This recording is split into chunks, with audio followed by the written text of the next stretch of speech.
Leksjon 1. Sunne spisevaner. Jeg prøver å kutte ned på sukkerholdige snacks og innlemme mer frukt og grønnsaker i måltidene mine. Det er en god idé. Ferske råvarer er fulle av næringsstoffer. Jeg er enig.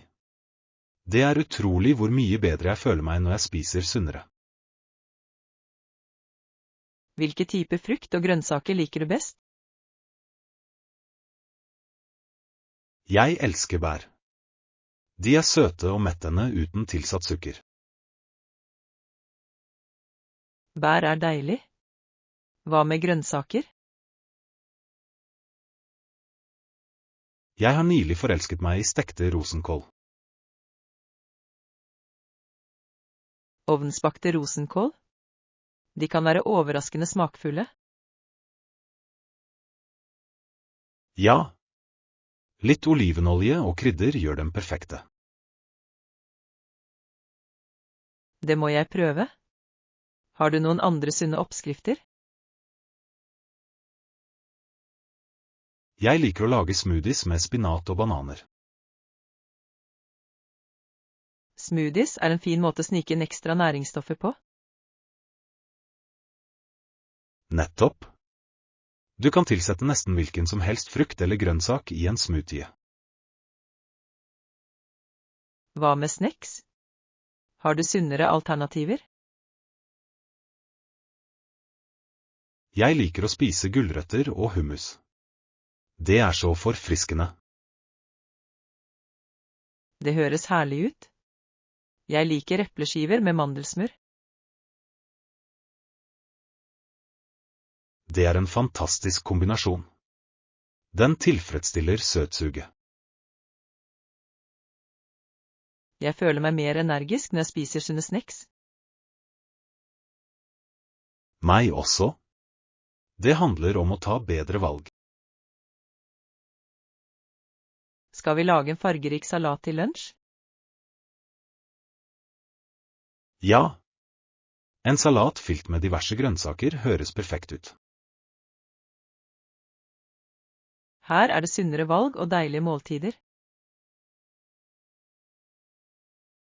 Absolutt. La oss gjøre det hyggelig å spise godt. Leksjon 2. Lansering av e-handel.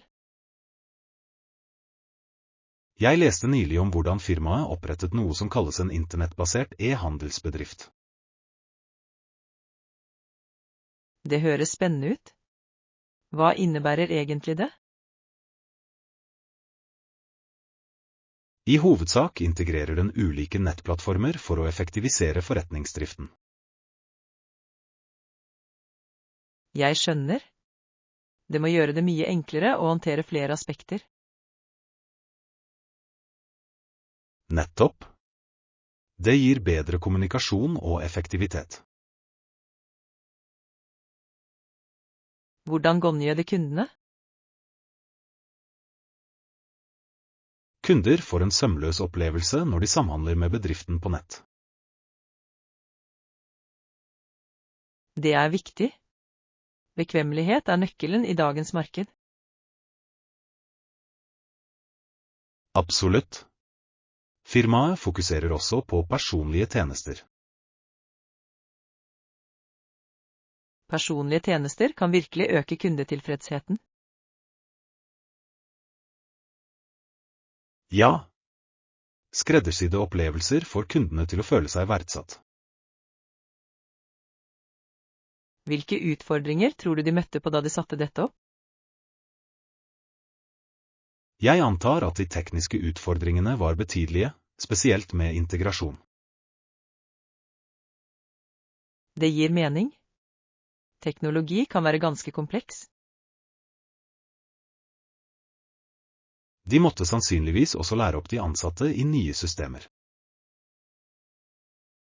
Opplæring er viktig for å sikre at alle er på samme bølgelengde. Tror du denne modellen vil bli mer vanlig i fremtiden? Jeg tror det. Etter hvert som netthandelen vokser, vil bedrifter tilpasse seg. Det blir interessant å se hvordan e-handel utvikler seg. Jeg er enig. Dette kan forme fremtidens handel betydelig. Her er til innovative løsninger og fremtiden for e-handel. Leksjon 3. Reisefortellinger. Jeg er nysgjerrig. Hvilke byer har du besøkt? Jeg har vært i New York, Chicago og London. Det er fantastiske byer. Hva likte du best med New York? Energien er utrolig. Det skjer alltid noe. Jeg er enig. Har du vært på Times Square? Ja. Det var blendende med alle lysene og menneskene. Hva med Chicago? Hva skilte seg ut for deg der? Arkitekturen er fantastisk. Jeg elsket de høye skyskraperne. Chicago er kjent for sin vakre skyline. Har du vært på noen arkitekturturer? Ja. Jeg ble med på en båttur langs elven. Det var fantastisk. Det høres herlig ut. Jeg har hørt at utsikten fra båten er spektakulær. Det er det virkelig. Og guiden delte fascinerende historier om bygningene. Jeg må besøke Chicago en dag. Fortell meg om London nå. London er rik på historie. Jeg likte å besøke museene. Rakk du å se British Museum? Ja. Det var imponerende, med gjenstander fra hele verden. Det må ha vært en minneverdig opplevelse. Det var det virkelig. Hver by har sin unike sjarm. Jeg vil gjerne høre mer om reisene dine over middag en dag. Det høres ut som en plan. Jeg har mange historier å dele. Her er fremtidens eventyr og flere reisefortellinger. Leksjon 4. Utforsking av innsjøer og forbindelser. Visste du at Mason of Lake Sinclair er ganske fascinerende? Jeg har hørt om det. Lake Sinclair er forbundet med Lake St. Clair. Ja. Og Lake St. Clair er så forbundet med Lake Erie via Detroit-elven. Det er interessant. Det skaper et vakkert vassdragssystem. Nettopp. Det gir flotte muligheter for båtliv og fiske. Jeg kan tenke meg hvor livlig det må være om sommeren. Absolutt. Folk strømmer til for å nyte vannet og naturen. Har du noen gang vært ved Eriesjøen? Det har jeg. Solnedgangene over Eriesjøen er fantastiske. Det skulle jeg gjerne sett. Hvilke aktiviteter gjorde du der? Jeg padlet kajakk og prøvde til og med litt lokal sjømat. Det høres ut som en perfekt dag. Fersk sjømat ved sjøen er herlig. Ja. Jeg anbefaler å prøve abbon, den er ganske populær. Det skal jeg huske på til besøket mitt. Det burde du. Hele området er flott for utendørsaktiviteter. Jeg liker også å gå turer. Finnes det stier rundt disse innsjøene? Ja. Det finnes flere stier som tilbyr fantastisk utsikt over vannet. Jeg skulle gjerne utforske de stiene. Naturen gir meg alltid ny energi. Det gjør det. Å være i nærheten av vannet har en beroligende effekt. Her er vi til fremtidige eventyr der dere utforsker innsjøene sammen. Absolutt. La oss planlegge en tur for å oppleve alt. Leksjon 5. Faglig vekst. Jeg syntes workshopen var utrolig verdifull for min faglige utvikling. Jeg er glad for at du ser det på den måten. Det ga så mye nyttig innsikt. Nettopp. Foredragsholderen hadde praktiske tips om hvordan vi kunne forbedre ferdighetene våre. Jeg satte spesielt pris på avsnittet om effektiv kommunikasjon. Kommunikasjon er nøkkelen på enhver arbeidsplass. Det kan utgjøre en stor forskjell. Jeg er enig. Jeg planlegger å implementere disse teknikkene umiddelbart. Det er en god idé. Konsistens er avgjørende for forbedring. Har du noen spesifikke mål du ønsker å oppnå etter workshopen? Ja. Jeg vil fokusere på nettverksbygging mer effektivt. Nettverksbygging kan åpne mange dører. Det er viktig for karrierevekst. Absolutt. Jeg skal fortsette å øve på elevatorpitchen min. Det er et smart trekk. En god presentasjon kan gi et varig inntrykk. Hva med deg? Noen mål i tankene? Jeg ønsker å forbedre lederegenskapene mine. Lederegenskaper er utrolig verdifulle. Hvordan planlegger du å gjøre det? Jeg vil søke muligheter til å lede små prosjekter på jobb. Det er en fantastisk tilnærming. Erfaring er den beste læren. Nettopp. Jeg skal holde oppe momentumet fra workshopen. Her er vår vekst og kontinuerlige læring. Leksjon 6. Kreativt samarbeid. Det er et utmerket forslag. Vi kan få noen ideer til våre neste kreative prosjekter. Jeg er enig. Samarbeid gir ofte ny inspirasjon.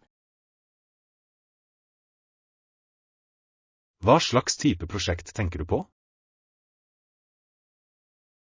Jeg vurderte et kunstverk med blandede medier. Det høres spennende ut. Hvilke materialer vil du bruke? Jeg vil gjerne bruke stoff og papir. De gir tekstur. Teksturer kan gi et verk liv. Har du tenkt på et tema? Ja. Jeg tenker på å utforske naturen som et tema. Naturen er en vakker inspirasjonskilde. Jeg elsker den ideen. Hva med deg? Hvilket prosjekt har du i tankene? Jeg er interessert i å lage en serie malerier inspirert av bylandskap. Bylandskap er livlige. Du kan fange så mange forskjellige stemninger. Nettopp. Jeg vil eksperimentere med farger og perspektiver. Det høres spennende ut. Har du lyst til å kombinere ideene våre? Absolutt. Et bybilde med blandede medier kan være fascinerende. Tenk deg å blande stoffteksturer med malte bakgrunner. Det ville skape en unik visuell opplevelse. La oss idémyldre videre og skissere noen konsepter sammen. Flott idé. Vi kan samle materialer og se hva som fungerer best. Jeg gleder meg til denne kreative reisen. Jeg også. Her er det for å inspirere hverandre og skape noe fantastisk. Leksjon 7. Mindfulness og avslapping. Jeg har fokusert på pusten min og lindre spenninger i det siste. Det høres fantastisk ut. Hvilke teknikker bruker du? Jeg gjør dype pusteøvelser for å roe ned tankene mine. Dyp pusting er utrolig effektivt. Hva med deg? Jeg har praktisert mindfulness. Det hjelper meg å være til stede. Mindfulness er et flott verktøy. Hvordan integrerer du det i dagen din? Jeg setter vanligvis av noen minutter om morgenen til meditasjon. Det er en smart måte å starte dagen på. Det burde jeg prøve. Det burde du absolutt. Det setter en positiv tone for dagen som kommer. Jeg glemmer ofte å ta pauser. Mindfulness kan hjelpe meg med å roe ned tempoet. Ja. Selv noen få øyeblikk med fokus kan utgjøre en forskjell. Jeg skal gjøre det til et poeng å praktisere mindfulness oftere. Hvilke aktiviteter synes du er mest avslappende? Jeg liker å gå turer i naturen. Det hjelper meg å klarne tankene. Å gå i naturen er en fin måte å slappe av på. Det er det virkelig. Jeg føler meg mer knyttet til omgivelsene mine. Naturen har en beroligende effekt på sinn og kropp. Absolutt. Jeg kommer til å kombinere turene mine med mindfulness. Det hørtes ut som en perfekt plan. Her er til våre avslapningsreiser. Leksjon 8. Navigering på en travel festival. Jeg måtte være veldig forsiktig så jeg ikke tråkker på noen eller noe her. Jeg er helt enig. Dette stedet er ganske overfylt. Det er som en labyrint med alle disse menneskene og båsene. Ja. Jeg må passe på stegene mine og navigere klokt. Har du sett noen interessante boder ennå? Jeg la merke til en bod som solgte håndlagde smykker. Det så vakkert ut. Håndlagde smykker høres nydelig ut. Jeg setter pris på unike smykker. Jeg også. Jeg må sjekke det ut når det er mer plass. God idé. Hva annet håper du å se i dag? Jeg skulle gjerne funnet noen deilige matalternativer. Mat er essensielt på festivaler. Hva har du lyst på? Jeg har lyst på noe sterkt, kanskje noen gatetacoer. Tacoe er et fantastisk valg. De er alltid en festivalfavoritt. Nettopp. Hva med deg? Hva vil du prøve? Jeg tenker på å finne litt gourmetpopcorn. Det høres gøy ut. Det er så mange smaker å velge mellom. Jeg er enig. Jeg må prøve noen før jeg bestemmer meg. La oss fortsette å bevege oss og utforske mer av festivalen. Ja, men la oss være forsiktige så vi ikke støter på noen. Absolutt. Her gjelder det nyte festivalen uten uhell. Ja, sannelig. La oss få mest mulig ut av denne livlige opplevelsen. Leksjon 9. Finansiell prognostisering. Hva er prognosen for neste kvartal? Overskuddet forventes å øke betraktelig. Det er gode nyheter. Hvilke faktorer bidrar til denne økningen?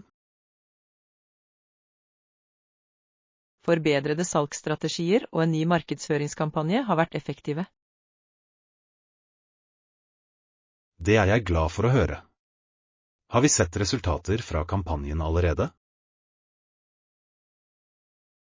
Ja, de første rapportene viser en positiv respons fra målgruppen vår. Det er lovende. Jeg tror vi er på rett vei. Absolutt. Vi bør fortsette å følge nøye med på disse trendene.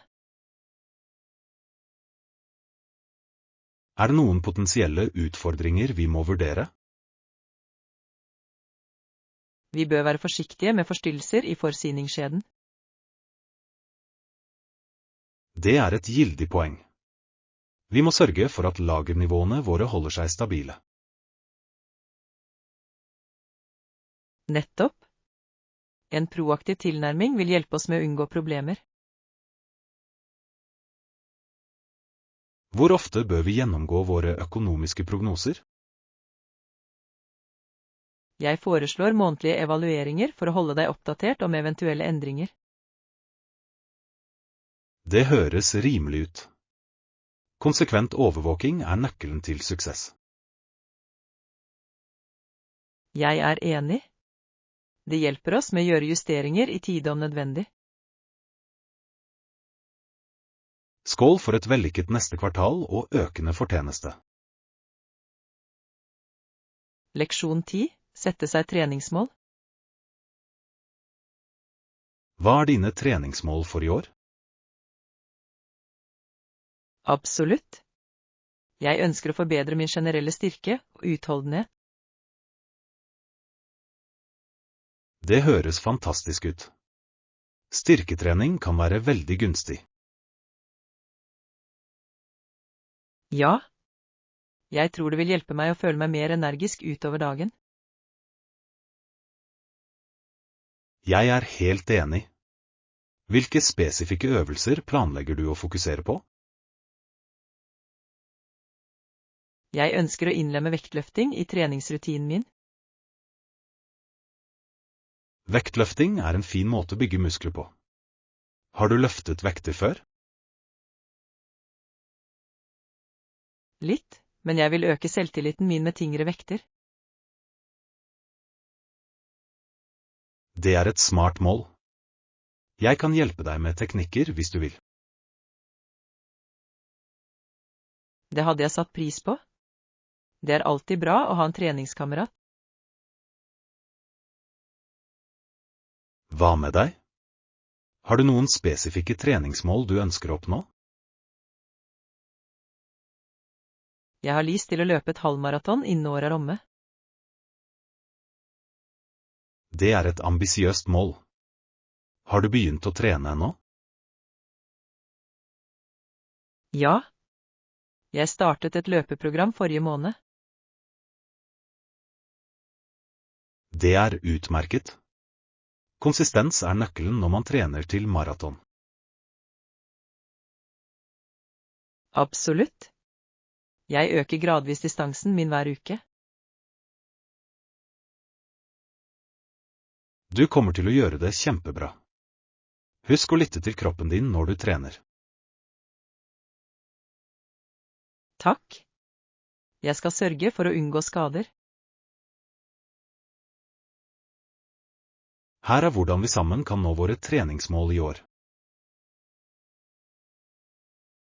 Leksjon 11. Utviklingen av shopping. Bekvemmeligheten med netthandel er virkelig bemerkelsesverdig. Det er sant. Det sparer deg for så mye tid og krefter. I tillegg kan du handle fra komforten av ditt eget hjem. Nettopp. Du trenger ikke å forholde deg til overfylte butikker eller lange køer. Og du kan enkelt sammenligne priser på tvers av forskjellige nettsteder. Ja, det gjør det mye enklere å finne de beste tilbudene. Det har også vært en økning i leveringsalternativer. Det har jeg lagt merke til. Samme daglevering er ganske imponerende. Det er det virkelig. Du kan bestille noe om morgenen og få det om kvelden. Den bekvemmeligheten endrer måten vi handler på fullstendig. Jeg lurer på om tradisjonelle butikker vil tilpasse seg denne trenden.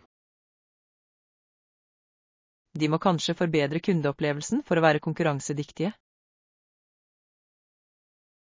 Kanskje de kunne tilby mer personlige tjenester.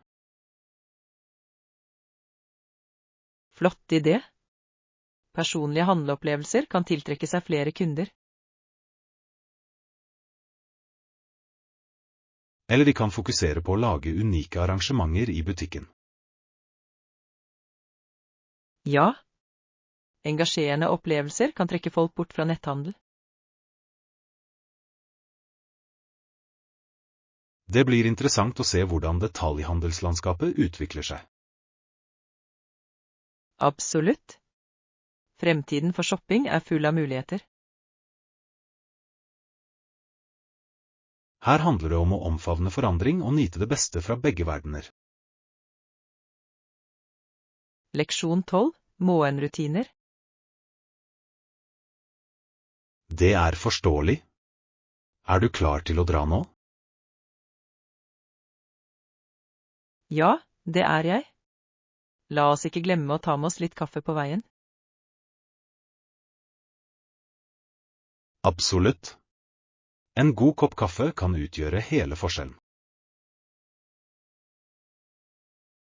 Jeg er enig. Det hjelper meg å våkne og få meg til å fokusere. Hva er din favoritttype kaffe? Jeg liker en klassisk cappuccino. Den er perfekt balansert. En cappuccino er et godt valg. Jeg foretrekker en sterk espresso. Espresso er dristig. Den har virkelig mye å si. Ja. Jeg liker å starte dagen med et lite energiboost. Har du en favorittkaffebar her i nærheten? Det er et koselig sted like nede i gaten. Kaffen deres er utmerket. Jeg har hørt mye bra om den kafeen. Du kommer til å elske det. De har også deilige bakverk. Bakverk er et perfekt supplement til kaffe. Ja, det er sant. Vi kan kose oss med noe godt mens vi prater om møtet. Det høres ut som en fantastisk plan. Jeg gleder meg. Her er en produktiv dag foran oss, drevet av god kaffe. Leksjon 13. Forståelse av offentlige programmer. Modellene som produseres av disse statlige programmene er avgjørende for kanadiere. Jeg er helt enig. De gir nødvendig støtte på ulike områder. Ja. Programmer for helsevesen, utdanning og bolig er avgjørende. Det er de virkelig. Hvordan tror du disse modellene hjelper enkeltpersoner? De tilbyr et rammeverk for å ta informerte beslutninger om ressurser. Nettopp. Det hjelper kanadiere å forstå rettighetene og fordelene sine. Er det spesifikke programmer du synes har hatt særlig stor innvirkning? Den universelle helsemodellen er ganske imponerende. Den sikrer at alle har tilgang til medisinsk behandling. Det er en betydelig fordel. Helse skal aldri være et privilegium. Jeg setter også pris på utdanningsfinansieringsprogrammene. De hjelper familier i nød. Absolutt. Utdanning er avgjørende for personlig og nasjonal vekst. Hva med boligtiltak? De spiller også en avgjørende rolle. Ja.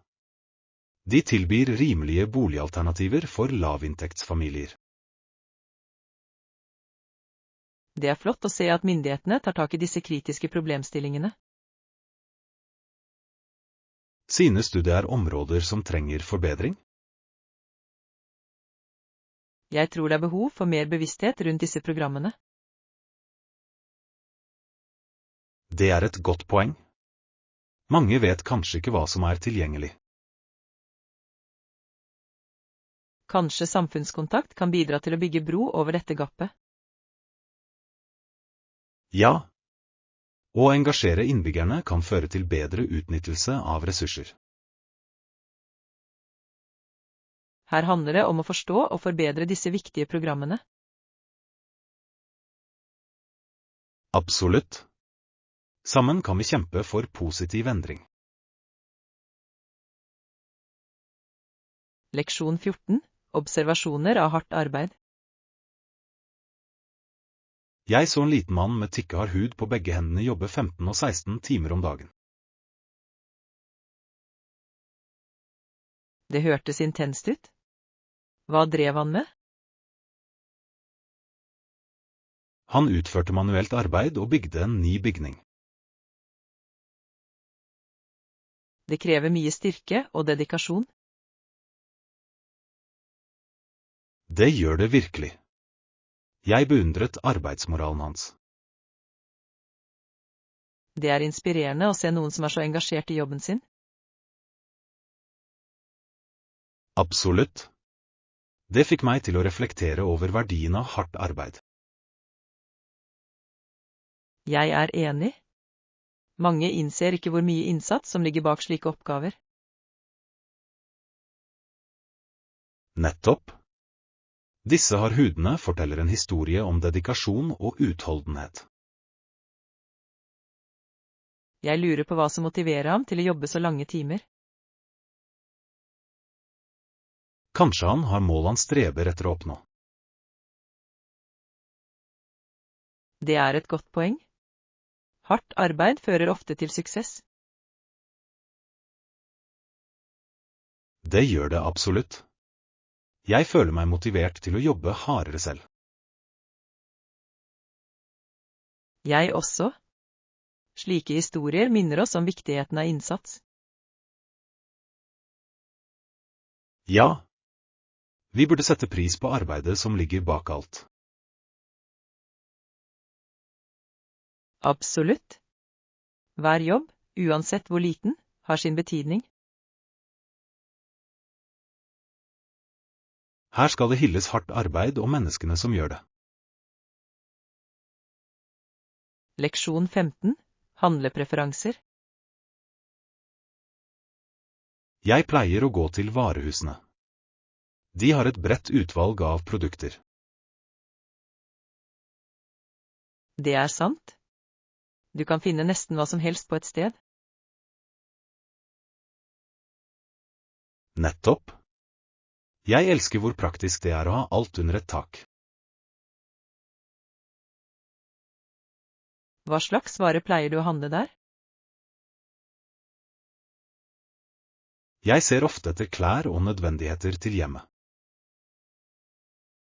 Det er gode valg.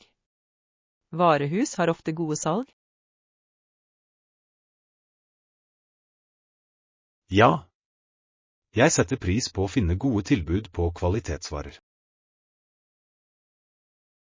Foretrekker du å handle i butikk eller på nett? Jeg liker opplevelsen av å handle i butikk. Det er mer engasjerende. Jeg er enig. Det er viktig å prøve klær før man kjøper. I tillegg liker jeg å se ting personlig før jeg kjøper dem. Det er en smart tilnærming. Hva med deg? Jeg pleier å handle på nett for enkelhets skyld, spesielt gaver. Netthandel er utmerket for å raskt sammenligne priser. Sant nok. Men jeg savner den taktile opplevelsen av å handle i butikk. Det er definitivt annerledes. Jeg tror begge metodene har sine fordeler. Ja. Det kommer an på situasjonen og hva du leter etter. Har du oppdaget noen nye butikker i det siste? Jeg besøkte en ny butikk som spesialiserer seg på bærekraftig mote. Det høres interessant ut. Bærekraftig mote blir ganske populært. Det er det. Jeg setter pris på merkevarer som prioriterer etiske praksiser. Her er det finne flotte produkter, enten på nett eller i butikk. Absolutt. La oss fortsette å utforske og oppdage nye favoritter. Leksjon 16. Religiøse konflikter i historien. Jeg synes det er fascinerende at mange forble katolikker i Irland på 1600-tallet. Ja.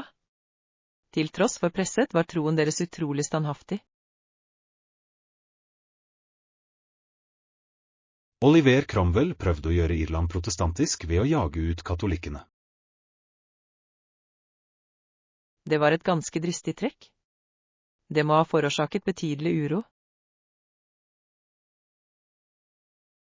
Absolutt. Handlingene hans førte til utbredt lidelse og konflikt.